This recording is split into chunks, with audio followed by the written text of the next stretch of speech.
BBC বাংলার অধিবেশন প্রবাহতে আপনাদের স্বাগত। আজ আপনাদের সাথে লন্ডন স্টুডিও থেকে আছি মানসী বড়ুয়া, আর ঢাকায় আমার সাথে থাকছেন আকবর হোসেন। বাংলাদেশের সর্বশেষ গুরুত্বপূর্ণ আপডেট সংবাদে আপনাকে স্বাগত। শুরুতেই সংবাদ শিরোনাম, পরে বিস্তারিত। প্রথমে জানাবো আমাদের হাতে থাকা সর্বশেষ গুরুত্বপূর্ণ সবথেকে তাজা আপডেট সংবাদ। জোট গঠনে যে পথে হাঁটছে বিএনপি জামাত। আগামী সংসদ নির্বাচন ঘিরে ধীরে ধীরে দৃশ্যমান হচ্ছে ভোটের হিসাব নিকাশ। নির্বাচনী জোট গঠনেও পদ্মার আড়ালে চলছে নানারকম আলোচনা এবং তৎপরতা। নানা ইস্যুতে কয়েকটি দল আন্দোলন নিয়ে রাজপথে থাকলেও ভেতরে ভেতরে তারাও নির্বাচনমুখী। এ বিষয়ে গুরুত্বপূর্ণ সংবাদ জানাবো, সঙ্গেই থাকুন। এরপর জানাবো সরানো হলো জনপ্রশাসন সচিব মোখলেছুর রহমানকে। সরকারের জনপ্রশাসন মন্ত্রণালয়ের সিনিয়র সচিব ড মোহাম্মদ মোখলেছুর রহমানকে সরিয়ে দেওয়া হয়েছে। তাকে পরিকল্পনা কমিশনের সদস্য হিসেবে নতুন দায়িত্ব দেওয়া হয়েছে। আজ জনপ্রশাসন মন্ত্রণালয় থেকে সংক্রান্ত একটি বিজ্ঞপ্তির মাধ্যমে বিষয়টি নিশ্চিত করা হয়েছে।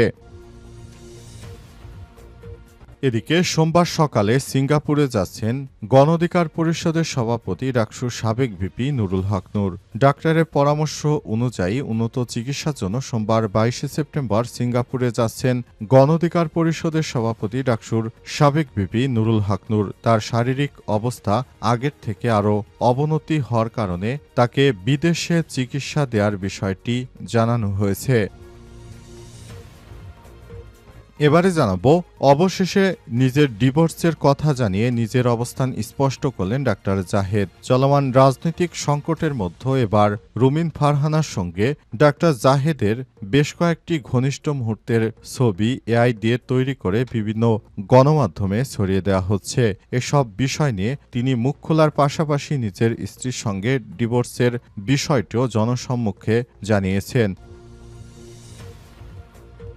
এবং সর্বশেষ জানাবো বিএনপি মুক্তিযুদ্ধের পক্ষে না দাঁড়ালে আরেকটি শক্তি দাঁড়াবে বললেন ফজলুর রহমান। বিএনপি চেয়ারপারসনের উপদেষ্টা ফজলুর রহমান জানিয়েছেন, বিএনপি যদি রাজনৈতিক দলের পাশে না দাঁড়ায়, যদি মুক্তিযোদ্ধাদের পাশে না দাঁড়ায়, তাহলে দেশে আরেকটি নতুন রাজনৈতিক দল সৃষ্টি হতে পারে। প্রিয় দর্শক, এতক্ষণ শুনছিলেন সংবাদ শিরোনাম, এবারে বিস্তারিত। তবে তার আগে বন্ধুরা অনুরোধ থাকবে এই সংবাদটিতে একটি লাইক দিন। এই চ্যানেলে আপনি নতুন হয়ে থাকলে আমাদের সংবাদটি দেখতে দেখতে চ্যানেলটি সাবস্ক্রাইব করে রাখুন। কমেন্ট করে বন্ধুরা আপনার মূল্যবান মতামত জানিয়ে দিন আপনি বিশ্বের কোন দেশ থেকে বা বাংলাদেশের কোন স্থান থেকে আমাদের সংবাদটি দেখছেন এবং শুনছেন। এবারে বিস্তারিত। জোট গঠনের যে পথে হাঁটছে বিএনপি জামাত। আগামী জাতীয় সংসদ নির্বাচন ঘিরে ধীরে ধীরে দৃশ্যমান হচ্ছে ভোটের হিসাব নিকাশ। নির্বাচনী জোট গঠনেও পর্দার আড়ালে চলছে নানা রকম আলোচনা ও তৎপরতা। নানা ইস্যুতে কয়েকটি দল আন্দোলন নিয়ে রাজপথে থাকলেও ভেতরে ভেতরে তারাও নির্বাচনমুখী। কোন দলের সঙ্গে জোটে যাবে তা নিয়ে জনমনে কৌতূহল রয়েছে। তবে দীর্ঘদিনের মিত্র বিএনপি ও জামাত ইসলাম আলাদা পথেই হাঁটছে। দল দুটি পৃথক জোট গঠনের বিভিন্ন দলের সঙ্গে আলোচনা করছে। পাশাপাশি জাতীয় নাগরিক পার্টি এনসিপিও জোট গঠনের সম্ভাবনা রয়েছে। এছাড়াও বামপন্থী দলগুলো একটি জোট এবং কয়েকটি ইসলামিক দল মিলে আরেকটি জোট গঠনের গুঞ্জন রয়েছে। সংশ্লিষ্টদের সঙ্গে কথা বলে জানা গেছে সব তথ্য। এই জোট হলে নতুন বাংলাদেশ গড়ার যে প্রত্যয় রয়েছে সেটি আরও ভালোভাবে হবে বলে মনে করছেন বিশ্লেষকরা। তারা জানিয়েছেন, এই জোট গঠন আমাদের জন্য খুবই ভালো কিছু বয়ে আনবে। এই জোটের মাধ্যমে জামাত ইসলাম সব থেকে বেশি লাভবান হতে পারে এমনটা ধারণা করা হচ্ছে। এই ধারণা থেকে মূলত এই বিষয়গুলো সামনে আসতে শুরু করেছে। নতুন বাংলাদেশ গঠনে তারাও সব রকমের প্রস্তুতি গ্রহণ করতে শুরু করেছে। এ প্রসঙ্গে জামাতের সহকারী সেক্রেটারি জেনারেল মাওলানা আব্দুল হালিম বলেন, ইসলামপন্থী দলগুলো যাতে এক জায়গায় থাকতে পারে সেই চেষ্টা করছে, আলাপ আলোচনা চলছে। সরানো হলো জনপ্রশাসন সচিব মোখলেছুর রহমানকে। সরকারের জনপ্রশাসন মন্ত্রণালয়ের সিনিয়র সচিব ড মোখলেছুর রহমানকে সরিয়ে দেওয়া হয়েছে। তাকে পরিকল্পনা কমিশনের সদস্য হিসেবে নতুন পদায়ন করা হয়েছে।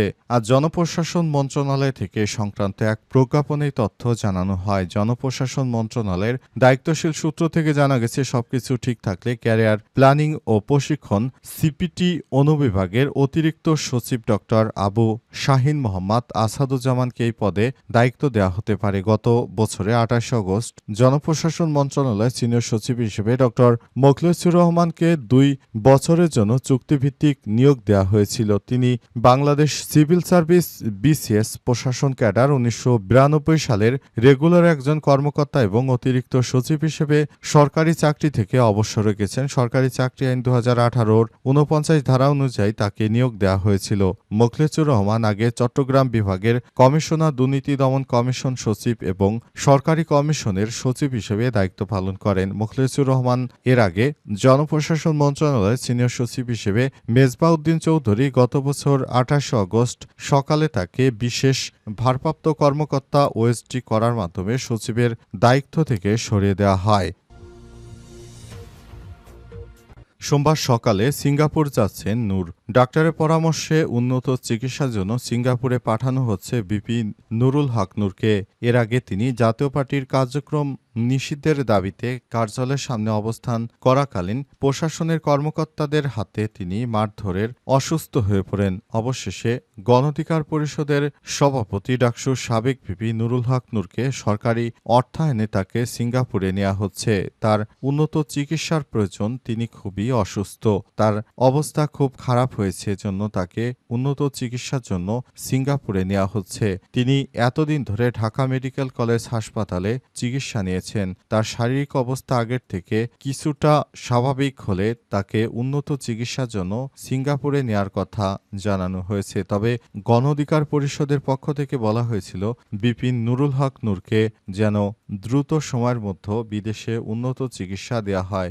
বাংলাদেশ থেকে তাকে এতদিন চিকিৎসা দেয়া হলে অবশেষে তার শারীরিক অবস্থার অতটাও পরিবর্তন হয়নি। এ কারণে তাকে উন্নত চিকিৎসা দেওয়ার জন্য বিদেশে নেওয়ার সিদ্ধান্ত গ্রহণ করেছে অন্তর্বর্তীকালীন সরকার এবং সে অনুযায়ী তাকে বিদেশে উন্নত চিকিৎসা দেওয়ার জন্য নেওয়া হচ্ছে।